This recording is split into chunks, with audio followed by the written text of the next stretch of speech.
My name is Ashley, and this is Let's Talk Dispatch. I do. You're gonna do it. Do it really well. And I believe the world needs more dispatchers. Around in the mud, blood, and plus beer. years that I'm not working 4th of July. 4th of July. Say community policing, right? What about community dispatch? So on this show, with the help of my guests, we will educate, empower, and support the heroes behind the headset. Hello, everybody. Welcome back to another episode here on Let's Talk Dispatch with me, Ashley, the Raspy Dispatcher. And I am super excited this week for many reasons, but most importantly, it is shift change, everybody. I don't know if you follow me on social media, but I have been stuck on day shift. They tempted me with weekends off. So I had to take it because I haven't had weekends off in like 5 years. But let me tell you, I am quite over the day shift experience. 6 a.m. is way too early for me. So I am going to be shifting to a 10 to 10 shift change, which I am super excited about. A well-rested Raspy Dispatcher is a better Raspy Dispatcher. So my guest today has worked in many different roles in emergency communications, from answering the calls, both 911 and, of course, non-emergency, to training new dispatchers, and now in her current position as a training technician.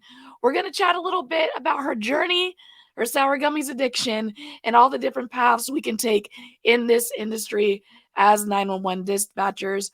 Oh, and did I mention her children's book she wrote called My Mommy Marches? In short, Samantha Does It All. Here's Samantha Hawkins. Samantha! Ashley, what's up? Oh my gosh. Hello. Raspy Dispatcher herself. That is me. I'm super excited to have you on. Not any more excited than me. And let's be honest, this entire episode is just going to be about the gummy worms, okay? It's about the gummy worms addiction. I am in recovery, but I lapse every day. It's the only reason I really reached out. I was like, this is something we don't talk about enough. I agreed, right? That's what we need a session for APCO. There you go. Exactly. Gummy worms and dispatchers. It's funny. I don't know if you've seen, I was diagnosed with cancer when I was a kid. And one of the things that my doctor told me as a 9-year-old child is, hey, when you get nauseous, eat sour gummies. And when you tell a 9-year-old to eat sour candy when you're feeling nauseous, you know what your parents does? They take you to CVS and they let you pick out every single sour candy that you would like. And I did. And I sat in my room during my treatment and I ate every single sour candy I could imagine, and I got sick. And so it did the opposite of what my doctor said, because as a 9-year-old, I have no self-control. And to this day, I can when I think about summer, I can taste my mouth water a little bit. I'd really be in the mood for the sour because it flashes back to that moment where I'm like, oh, you ate too much. You ate way too much candy. It's triggering. Wow. It is. Story is. It's like Jack Daniels in college, It's just like, oh, I don't drink that anymore. Oh my gosh. That's awesome. That is awesome, man. Oh man. But genuinely, even before we started jumping on here, the way you were hyping me up, I mean, I really, really appreciate your energy and being willing to jump on with me today. No, I appreciate you. Again, when you sent that invite, it was like, heck yes, come on now. I would totally want to join this exclusive club. All the folks you have rolling through here. And no, really, it's an honor and stuff. I will not be at Nina, and I'll tell you what, just the fact that I'm gonna miss out on your booth alone. Aww. Disappointment. Disappointment. Well, I'm so honored that you think of the Raspy Dispatcher podcast being exclusive. Exclusive party invite because man, I was telling you, I see you out there, promoting your book. You're out there in the dispatch world heavy, and it's just fun virtually watching your journey as well. Well, thank you. I appreciate that. It has been a journey, and I love it. But this industry is all about empowerment, right? We empower each other, we empower ourselves, but it just we our joy in each other and seeing the person next to you accomplishing things, seeing the people I love in this industry accomplish things. It's my joy as well. So, but it's a journey for all of us. So. Definitely. So how did you get into public safety? Where did the journey start? Oh my gosh. So I was that person with zero public safety experience. Started, what was it, 2015? July 2015 is when I came on. Cobb County Department of Emergency Communications, Marietta, Georgia. That's my home center. That's where I'm at now. Only center I've ever been and ever worked for. And for me, I was one of those that I knew that 911, you dial it, you get someone. That was the extent of my knowledge of it, of really what they do behind the scenes. Mhm. I came from a customer service background. I was working in public supermarkets. And so I soaked all of that up.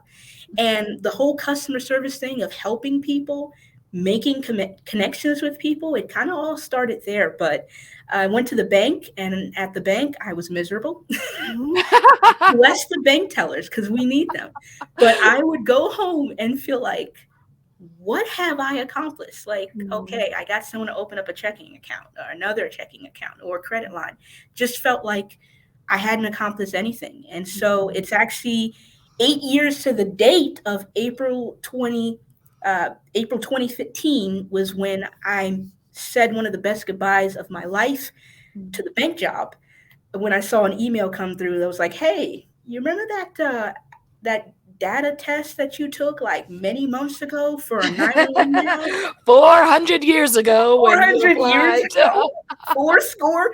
Yeah, hey, are you still interested? Because we've got it was a written exam, and I was like, heck yeah. So I prayed about it, talked to my mom about it, and the rest is history. Got hired on in July of that year, and going on 8 years this year of just the best job in the business. Nothing like being in the world of 911. So That is so amazing. What was that experience like for you going from like zero knowledge of 911 to answering the 911 call? Because I mean, it's true. Like one of my big things, and I say it all the time, is that I got my education in criminal justice, and we never talked about dispatchers, in that's undergrad and my higher education. It's like, so I applied for the same job, like just looking for something, trying to have good benefits, trying to be a little yes. criminal justice with it, and and it's just you don't really have that knowledge other than your training, like your parents going, okay, dial 911, this is our address, tell them what's going on. How was that experience for you? It is a whole new world. And I tell you what, one of the best things about like your podcast and having these podcasts, Ricardo, Sarah and everything, is that we've taken a profession that for many years no one had no clue about, and now putting a face to it and showing the world, hey, it's a real career, not just a stepping stone to get in because you want to be a police officer or a firefighter. It is a real career that you can spend decades in. So someone like me who had zero experience, I think I keep that in mind now of trying to educate the masses of, hey, 911 is a thing. And so when I came in, I'll tell you what, and this is why I ended up in training. Training is foundational. We didn't have those podcasts back in 2015. So I just went into something off of, Googled a little bit and, like I said, prayed about it. And just was like, here I go. I had Indeed.com bookmark on my phone because Mm. I tell you what, through that training process, I was like, nope, not going to make it. Not going to make it. Nope. Man, but our mantra in my academy, no lie, because we had testing every Friday, was Yeah. like, still employed. This week, we're still employed. Like, just got to make it. Still employed this week. Girl, that's true. You come in, I would slide my badge. I was like, oh, I guess I'm still working the day. No, Yeah, like. but it really was a different world. And it helped to already, years ago and even more so now, that sense of belonging and feeling like you're a part of something. You're really a part of something. That's what kept me coming in every day. Before, while I'm still growing my idea of what 911 is and what I need to know, it was feeling like at the very basic minimum, you're doing something that is central to all of public safety. Mm, It was hearing, oh my gosh, before this ever reaches an officer, a firefighter, EMS, you mean it comes through us? You mean we're the facilitators of that help? mhm, So those are the things that helped me kind of, as a baby call taker and then baby dispatcher, mhm, helped grow that love. And that's what I believe, in training, you've got to instill in very early. And it was also being able to connect my customer service experience, mhm. which you don't have to have. I love the fact that 911 is full of people from all different backgrounds, right? Straight up, We yeah. got someone in an amazing, one of my training coordinators. She was in the matchmaking business, okay? Hey. How all the backgrounds and how you can Mhm, connect something into 911. And for me, it was customer service. It's mhm, all about the people. It's mhm, all about the people. So even being able to build on that, it's what kept me coming. So it was my customer was no longer the person in the line standing in the line. I was ringing up their items, mhm, or the person at the bank. I'm now building connections with callers, even on a 5-minute call, on a mhm, brief 10-minute call. Okay, it's the same concept. It's just a different context. mhm. And yeah, really, that's what kept me coming. And now it's like 8 years later, almost eight Yeah. years later, and still here. And it's so true, like that customer service aspect. And even more importantly for folks who are considering this line of work is that is one of the great things that I really enjoy about dispatch roles is that Mm, a lot of them are entry level. They are not requiring any education, yes. and you don't need any dispatch experience. So, as you said, we're departments have the capabilities of creating comm centers that reflect the community that we are serving. Mm, And for folks who are looking to be a part of our community, their comm centers are hopefully reflecting the world that we live in, oh right? my gosh. Yes.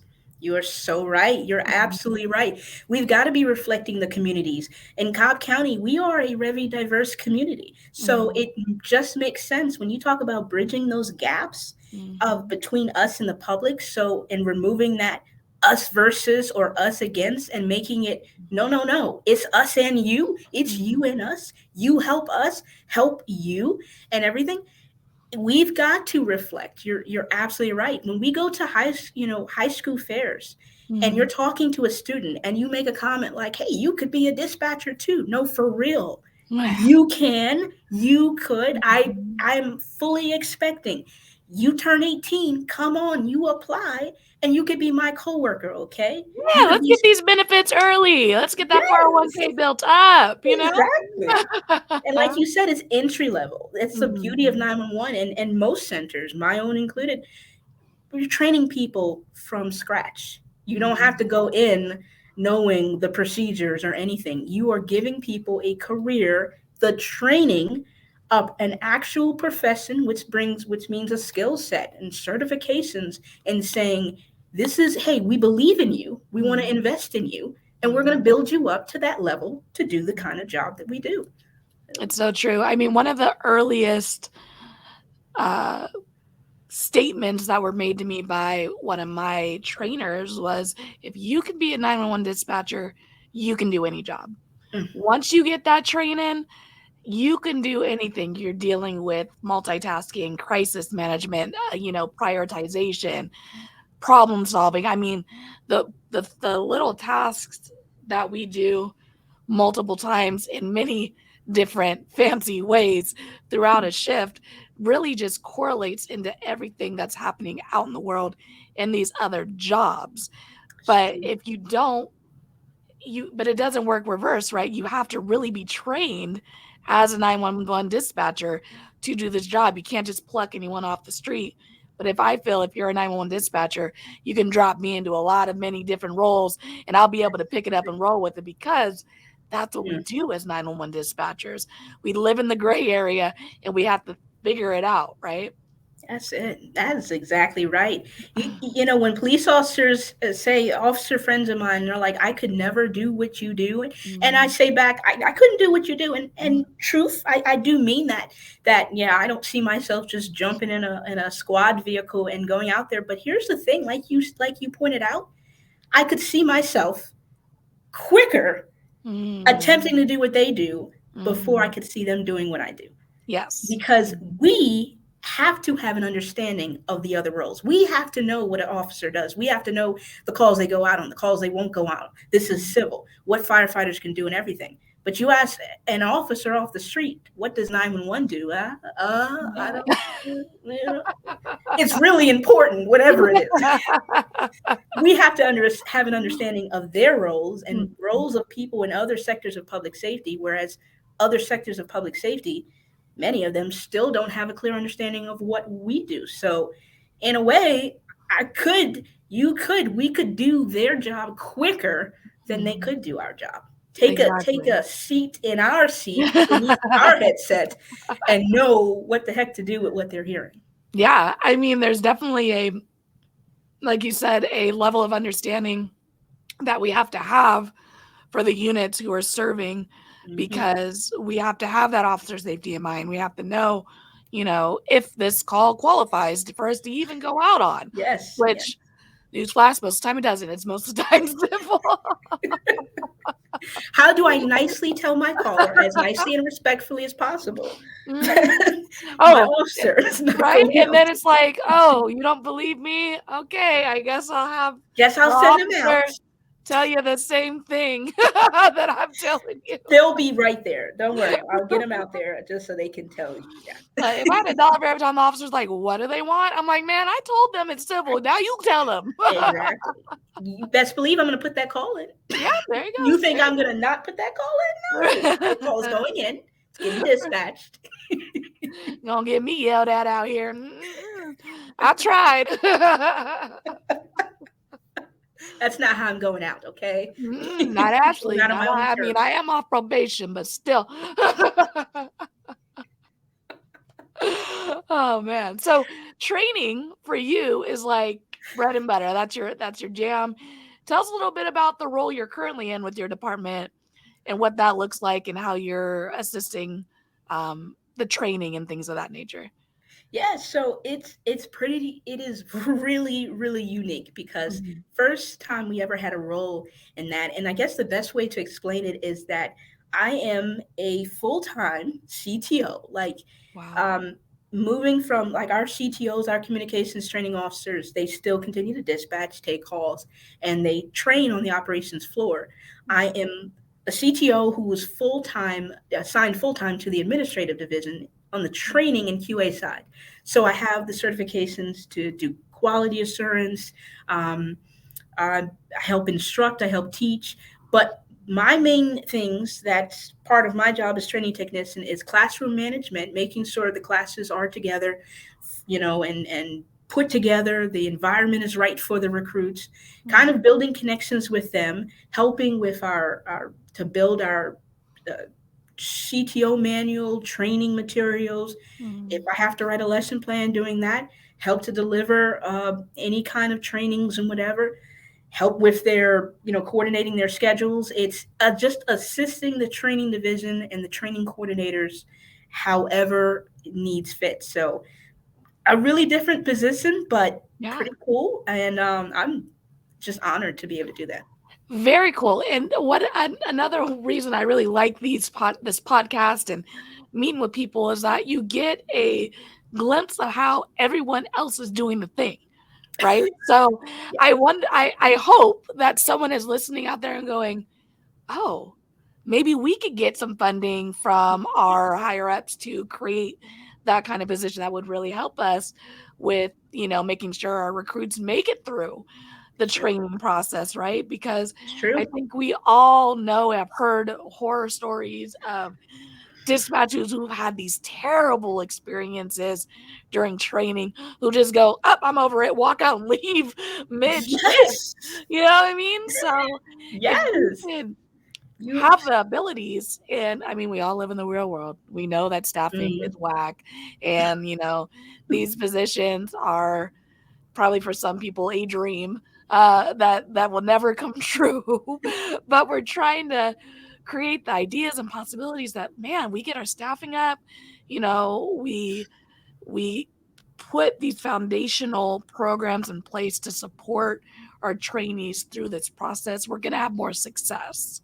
Oh, girl, you're so right. And that's the thing about training. It's the backbone. It's the backbone. Where do you lose people at? You lose them in training sometimes. You don't even have to worry about losing them on the floor yet. Everybody wants to talk about a toxic environment, toxic work culture. Sometimes, please, you haven't even got there yet. Sometimes you're losing Right. people out the door just in training because Mhm. either they're not fully equipped, or yeah, they get through training and they get to the floor and they're like, I didn't learn this. I wasn't taught Mhm. on this. How do I deal with this? And Mhm. it's also the fact of like peer support, and not to digress, but that's Mhm. got to be, it's got to be integral to training as well, Mhm. about taking care of yourself. You can Mhm. have excellent training, you can have all that, but in my center, I think it's not coincidental at all that our entire training division, training coordinators, the training manager, are all members of the peer support team here. Mhm. Our training manager is the coordinator of the peer support team. So he takes his Mhm. hat off, takes his rank, puts that aside, and it's just helps manage that. And it's like, if we're not talking about these things in training too, yes, we are in the business of taking care of people for Mhm. all manner of things. They call in and they're going to ask for all sorts of things. But in training, you've got to take care of your people, your recruits, your trainees. You've got to be making sure they're going out there having all the certifications, all the education. And that's Mhm. not any judgment to any PSAPs that is like, hey, we don't have the training budget, or Mhm. we don't have this. Yes, you may not be able to have a training technician working for you. My position is not, oh, you have to have that. I get that. Not Mhm. everybody has the luxury of having those budgets. Mhm. Whatever you have, you got to make the best of it as you can and support. You've got training officers or anybody who serves in that kind of role, build them up and support them, because Mhm. without your training officers, without your trainers, whoever's coordinating training, you any PSAP will fail. It will Mhm. fail. Training is just the spine behind it all. Operations, heart and soul, but you've got to have valid training, effective training, even more to me than the management. Yes, managers and supervisors and all of that, they serve a role. And I'm biased because I'm not speaking Mhm. from being, a supervisor. So I Yeah. know they have their role and I bless them because they do some hard work.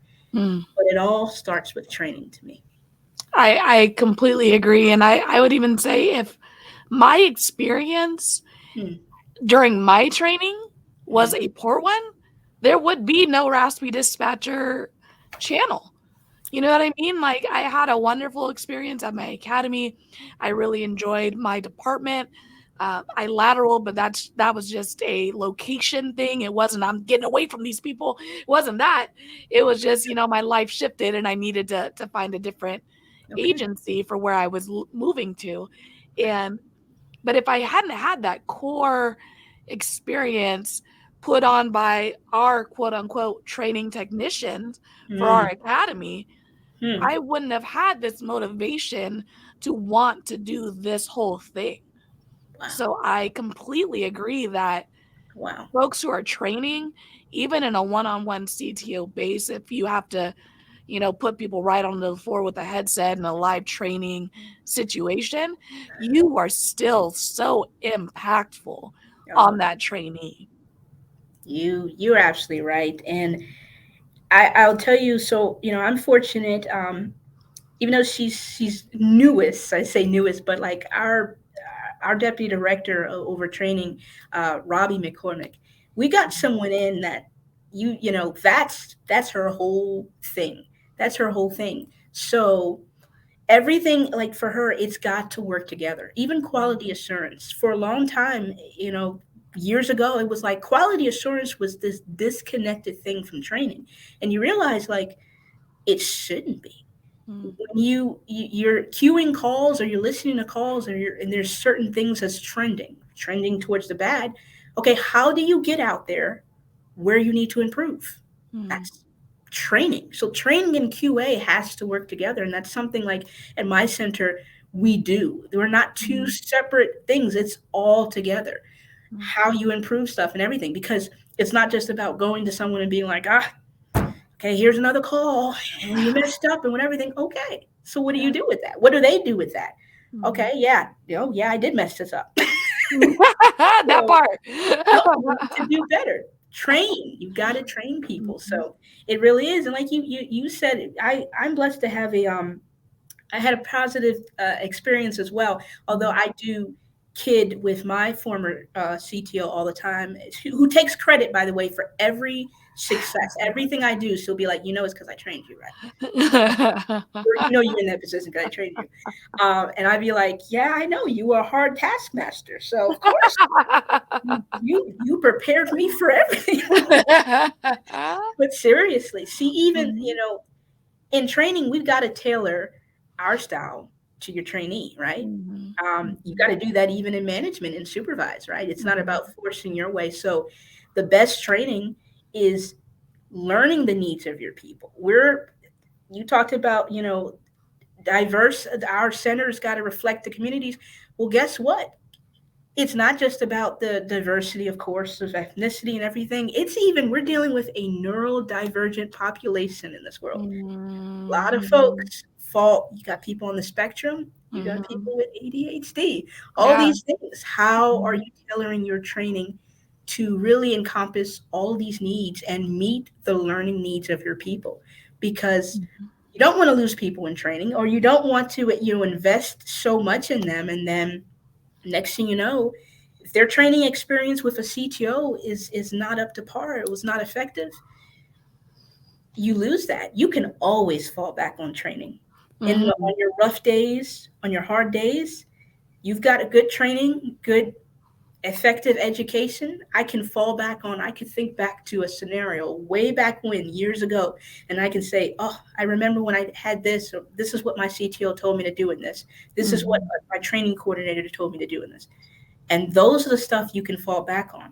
You don't have that foundation, and there's nothing. It's just all shakiness. It wasn't standardized. It wasn't uniform. It wasn't solid.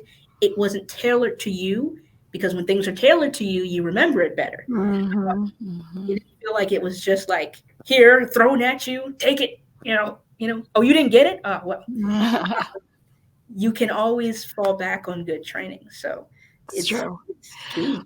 And I'm going to speak to I just spent a week in the basic post certification for their IDI program.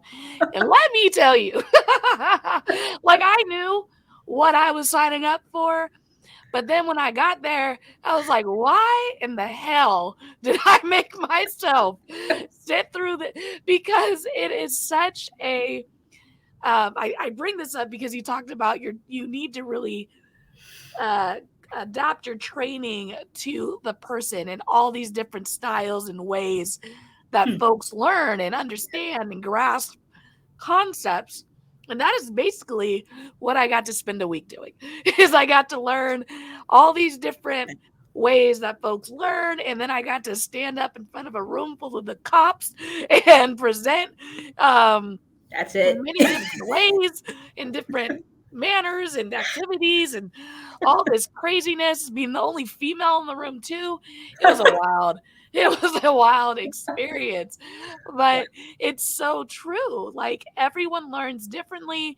And I think in dispatch, we have seen that the OGs and the folks who've been doing this forever have harder times with that change and that adjustment.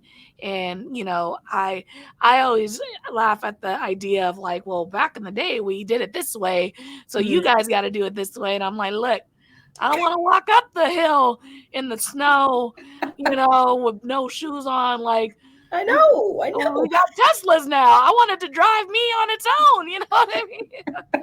So I think we as people in general, not just folks who have been doing this forever, have a hard time changing. Mm, But if we're not changing in the world, especially in law enforcement, especially in 911 services, if we're not willing to adjust, change, and adapt, we're failing the community, and we're failing this industry in general. you are so right. Here's the thing, like, the world is going to change anyway. Mhm, mhm, Whether you want to change, the world has been changing since the world has been in existence, and it's going to continue to change. So either you get left behind, either you're just not managing your PSAP and your people to adapt to those changes, or not, because that's it. The world is going to change, and it's like you said, you've got to. I've heard I've heard some from, the OGs, the veterans, the seasoned, and they'll say things like, "Oh, that's catering. You're catering to the newer people. You're catering to the younger people." And it's like, mhm, no, we're not. We're not discounting your experiences. mhm, We're not discounting what y'all bring to the table. mhm, But as we open up more seats and allow other people to come to the table, we've got to allow them to bring their experiences. And the younger generations coming in the world of 911, they have other things to bring, and we've got to open it up. We won't it unless we want it to be just PSAPs full of our OGs, yeah. and we don't want the newer generations coming in. Then sure, don't Mhm, adapt, don't change, mhm, but we should want them. We should want them because they're our future supervisors, deputy mhm, directors. mhm, And it's not about doing it, just doing it the way we've always done it. We were mhm. saying that, and think about, you think about years ago, we didn't have a rapid SOS, we didn't have any of these new technologies. And it's so funny because I feel like it's come across in the last 5 years, because I've been in it about 4 or 5 years now. And when I first started, Rapid, there was another company as well that they started implementing that into our center. So it Mm, was new. That was just 5 years, yes, I text 911. That started popping off, like, girl, that yes. was all in the last 5 years. When you really think about it, like, 911's the last thing to get the tech update. I don't know why, but we're always the last ones on the train. But, Always. these things that folks are used to, which is DoorDash knows my location. Why don't you, 911? Mm. Or can't I just text you this thing? It's like, no, like, what do you mean? Like, why are you going to text me? Like, now, And these now, things, yes, we are. It's so yeah. true. That's so true. Those were all new things back then. So when they first started, well, we weren't doing this before. Now, geez, I like these new technologies. Okay, Yeah. and guess what? We're still feeling the same way because you hear rumors of other stuff coming. You're like, I don't know how I feel about that. That FaceTime 911, no one. Everyone's like, oh, no, no, you can't see No, me. there's no way. There's no way. Okay. There's no way. And how many people are saying no to the text? No way Right? to that. Yeah, you're right. It's And the folks who get to answer 911 from the comfort of their home remotely, you are a brave soul. Like, I could not, I couldn't imagine, like, 911 call dropping, and it's like a really hot call, and I'm like, Nope, just me and my dog. I gotta like use all this tech. I can't yell it out. I can't Oh like no. start fire and then start going. Like it's just me yelling to myself in my house. I don't know. I know, right? Yelling to your voice just bouncing off the walls back to yourself. My fiance's like, "Who are you talking to?" I'm like, "It's an emergency. Call my work." Oh my word. But there is a world where like when COVID happened, like I've talked to people who are like, "Yeah, I was taking out emergency calls at my house during COVID," and I was just like, "This is wild." This world that is coming, and it's coming much faster than we're really ready for, and yet still slow. And in 911, this is what we say, how we're the first, we're always like, change, we need to change. Then you bring change, you're like, I don't like that change. Still icky. But at the heart of it is right. The heart of it, all the best 911 people I know, and I know a lot of great 911 professionals. We just want to be efficient. We want to get the best help out there in the right amount of time to the right people, the right locations. So these new technologies, as scary as they are, and that's what it's helping to facilitate. So it's like at the heart of it all, it's just trying to add to efficiency. And yes, we were scared of it 7 years ago when we was hearing these things coming, and some of these things have come, and now we're like, I can see myself living without rapid SOS. So, right? so it's new challenges, and it's always going to be new fears and stuff, but we've always adapted, we've always made it work, and they're tools. It will not, in my mind, nothing's going to replace the person in the seat. That's it. You had good technology, great mapping system, GPS, what have you. Nothing replaces the person in the seat. So But true. any tools that can help the person beneath the headset be their very best at the job, then bring it on. Exactly. Oh my gosh. Well, in all of your spare time, outside of training and doing all the wonderful traveling and conferences, and you wrote a book. Where did you find the time, the inspiration? What brought that about? Oh my gosh. So writing, first of all, is an outlet for me. Like Awesome. my thing is, it's always hashtag I'm 911, right? And I'm like, Ricardo, yeah, Yeah. hashtag I'm 911. But 911 can't be all you are. It just can't be. You look at someone like you've built, yes, this revolves around 911, but you've built a thing for yourself. You've built a brand for yourself, basically. D. Jeremy DeMar, good friend, he always says, every time I talk to him, he always say ABB, ABB. And it was several years ago, he taught me, he's like, ABB, always be branding.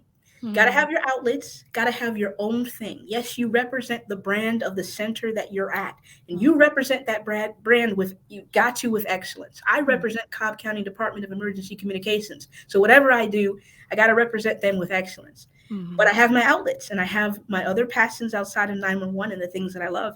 And writing freelance has always been like, something I do, write for magazines here and there.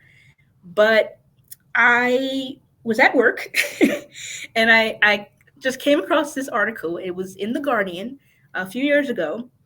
And the article had basically said, in a nutshell, it was talking about the state of children's books in the UK. And it said pretty much that the average kid could walk into a bookstore, be it a black or brown child, and they had a bigger chance of opening a book and seeing the face staring back at them, an animal, than seeing a face staring back that looked like them. I was like, that's crazy, because that's not the case in the US. Yeah. It's not. So I was like, wow. And it was like at that time, only 4% of books like featured characters that just belonged to any kind of minority ethnic groups. And I was like, well, I fancy myself a writer. I'm not saying I'm the best or anything like that, but I kind of have a gift, I feel. Might as well use it for a purpose. That's what my mom always says. Hey, if you got a gift or whatever, how are you using it to impact the world? Mm. So aside from the work I do in 911 that I'm blessed to do and work with so many amazing people, um, a few years ago, I went and I just said I wanted to write a book. And I wrote this book, children's book. And I specifically was looking for a publisher in the UK, found an awesome publisher called Lantana Publishing, and just sent it to them. They were the only person I sent my draft to. And the rest is history. We published My Mommy Marches that came out in March. But what was it? I guess March. Yeah, this year, and Mm. just from then, it's been an incredible project. So, yeah. That's so awesome because it's true. Like being, a POC person of color, for me, queer, there is more opportunities than not to be in a room where there aren't folks like you. So understanding that, so you seeing this article in this place that doesn't even necessarily affect you and the people that you're directly connected to, and still going, I'm going to go tackle that issue. We're going to bring that stat up just with this book, just with my passion, is I mean, I got really nieces and inspiring. nephews, Yeah. so it very easily could have been, I could have been born in the UK and it could have directly impacted me. So it's Mm-hmm. like I've got nieces and nephews read books. How could I imagine, like, in another part of the same world that I live in, you've got kids growing up that will just could go their whole childhood and never see a book Yeah. that has characters that look like them. So I mean, I'm thankful the book has also been published, and it was published in the U.S. as well. But that Mhm. was the big thing to me. So it's My Mummy Marches in the U.K. and Yeah, it's and Marches in the the U.S. intentionality of that, right, is making Yes, sure that it reaches the people, that it needs to reach, just yes, having that intentionality behind writing the book in general. And I would even say, your experience as a 911 dispatcher and our experience working protest and really being on some controversial lines and subjects when it comes to policing in America, in California, mm, in these places where we're seeing peaceful protests, and that conversation can be challenging for the folks who are in this line of work and for the citizens that we're serving. Writing a book about that as a 911 dispatcher, I think is amazing. I appreciate that. That was my march. I've Mhm. never marched. I've never marched on the front Mhm. lines. Hey, I Mhm. was working phone lines during this time. That was my Yeah. job. That's my work. Mhm. But that Mhm. book was like my march. It was making my statement of, hey, you've got to have those conversations, however hard it is, however uncomfortable it is. We've got to address it. We're in 2023 now. That's Um, right. the Mhm. world has changed. So much progress has been made. We know it. We Mhm. see it. We love it. Mhm. But are we where we need to be? Not Yeah. exactly. So having those conversations, however those conversations need to be had. And my book, it doesn't directly tackle anything. So the whole thing Mhm. is that you've got this little girl that's watching, like, as if she was looking out her window, and she's like, Mhm. my mommy marches is through the sun, through the sunshine, snow, through the rain. It's not tied to any one particular Mhm. cause. The whole Mhm. point of it is that a parent can read that book and raise the conversation to their child that you're never too young to take a kind of stance on Mhm. what you believe in. And sometimes, as it says in the book, it's not just with your words. Sometimes you've got to, make that statement with your feet. You've got to do something Mhm. as well to show this is what I believe in, and whatever it is, take a stand.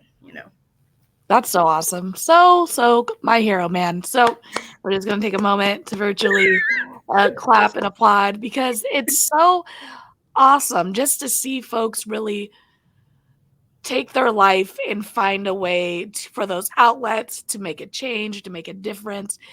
Even outside of 911, we all have this ability to take our experience and impact the world in some way, shape, or form. And it doesn't have to be a big thing. I always say, you don't have to change the world, but you could change someone's world. Some Oh, kid in the UK is going to read your book. They're going to have that experience and they're going to remember it. And when they have nieces, nephews, kids, they're going to go, oh, I'm going to buy that book so I can gift it to them. like Goodnight Moon, like we remember these books where the Girl, wild that things was are, my like jam, right, okay? like these childhood books, and you're like, I'm gonna go, this was my book, I'm gonna get this, I'm gonna give it to my friend because they have a kid. Someone's gonna do that with your book. They're gonna go, I had this experience with this book, I want this person to feel that as well. And I mean, it's gonna change multiple people's worlds just from reading cover to cover, and I think that's awesome. Thank you. You're so welcome. Well, as we wrap it up, well, first, where can people grab your book? Let me not cut that off. Where can folks get their own copy of your book, so they can share it with the masses? It is available, and I'm not saying this like a brag. Oh, It's available yes, say it with your chest. anywhere Talk your books are stuff. sold. No, but that's no, it really is. So I mean, Amazon. It's a great place to start. I would say Amazon.com. Yeah. But pretty much Amazon, Barnes and Nobles, wherever. Hey. It's pretty, yeah, wherever. Pretty much. My mommy marches. Yeah, it's there. So That is amazing. And yes, brag. I'm bragging for you. That is awesome. Barnes and girl, Nobles does not let me sell books I'll there. brag on that. You While you know. brag on that, I'll brag on that fancy looking backdrop you got there. I know I mentioned it before we got on, but it's your little Let's Talk Dispatch girl. Oh, Set wait. up. Mirror. It's mirror. Oh man. But yeah, so like she said, Amazon, Barnes and Nobles, because you gotta like that. Make sure to check it out, share, tell a friend.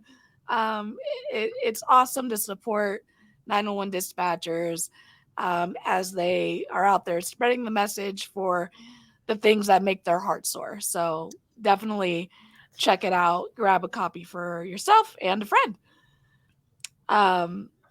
But yeah, so as we come to a close, I want to ask the question that I always end with everyone who comes onto my show is, what advice would you give someone considering a career as a dispatcher? Educate yourself. The great thing is that, like I said, when I went into this, I was kind of going blind, but it was the best blind decision. But you don't have to now. You don't have to. You've got people like you. Listen, check out these podcasts. We have a recruit right now in my group. Shout out to Raphael, because I was talking to him about you, and he's like, I listen to her all the time. Oh my God, I do. I talk to him all the time. Yeah. There you go. This is an example of someone who, before he's still in training, but before he got in, guess what? He was already able to watch your podcast and already get an idea about 911. So now he's in training and he's got this fire and he wants to go. We've got a great group of people, and a lot of them who's just like, oh, I watched this or whatever, or I heard about a house yacht and I was looking at things like that she had, or heard about 911 women. We have all these stuff, all these resources. We're going to do our job and keep sharing away. And anyone who's interested, check these things out. Within the Trenches, Ricardo Martinez, the Raspy Dispatcher, 911 Wonder Woman. Check all these things out so you're not going in blind. We would rather you have an understanding. This job isn't for everyone. You don't have to make it the job for you. But at the same time, you have resources and stuff that you can already prepare yourself that it can be the job for you. There's training to do this job, and we will train you. So yes, we will. Yes, shout out Raphael. I wonder, because he was like, I showed up to work my first day, and my coordinator has the because sticker in their window. Is that you?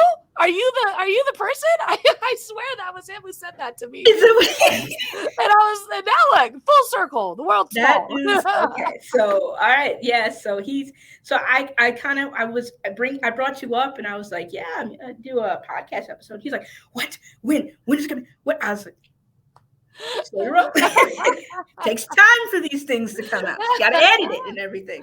But that's just an example. And so many of them, like you talk, I've had people sit and observe with me, and they're like, yeah, I listened to this podcast. And I'm like, look at you. You're not even in the job yet. But they already, so these resources that we have, it's amazing. Now people don't have to go in blind. They can already know what we do in 911. Awesome. Well, thank you so much, Samantha, again for coming on, being willing to chat with me. It really was an amazing conversation. I really enjoyed it. Thank you, Missy.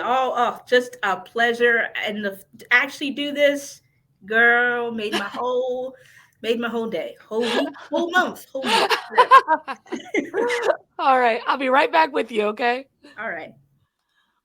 All right, everybody. That is another episode here on Let's Talk Dispatch. Samantha, again, thank you so much for coming onto the show with me. And for folks out there, like me and Samantha were talking about, we are all individual people coming into work, doing this job, bringing our own skills, likes, dislikes, hobbies, and you could take those things out into the world and impact it on some way, shape, or form, whether it's creating a Raspy Dispatcher brand, writing a book. The possibilities are endless.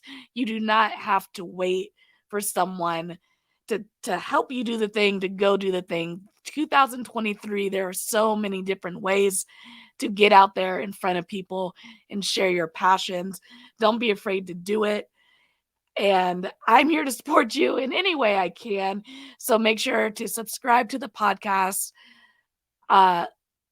subscribe to YouTube, follow us on the social medias. And of course, if you do enjoy our podcast, make sure to leave a review. It helps more people see it, and it helps it get out in front of the masses so we can get more people understanding what it is that we do as 911 dispatchers. And of course, if you do want to be a guest on the show, you can head to the raspydispatcher.com and sign up for a guest slot. Pick a date and time that works for you, and we'll get on here and have a chat like me and Samantha did today. There is also another way you can tell your story if you don't want to be out in this video world in front of the people. You can go to the raspydispatcher.com, highlight podcast, click tell your story, and there is a submission form where you can just write a story about an experience on a call, good, bad, funny, anywhere in between. I want to share your folks' stories because though sometimes this job is hard to talk about, the world needs to know what we do, and we all have to have an outlet. So if you don't really want to be a guest but still got something to say, there is another way to reach and connect with me by telling your story on my website at theraspydispatcher.com. With all that being said, till next time, stay raspy, everybody. Thanks for joining us here on Let's Talk Dispatch. Don't forget to hit that subscribe button and leave a 5-star review. Consider joining our Patreon for exclusive content, early access to episodes, and discounts on merch at theraspydispatcher.com. Follow us on Instagram and Facebook, and subscribe to our YouTube channel. All of these things help support the creation of more content, because the world needs more dispatchers. Thank you all again for the love and continued support, and until next time, stay raspy.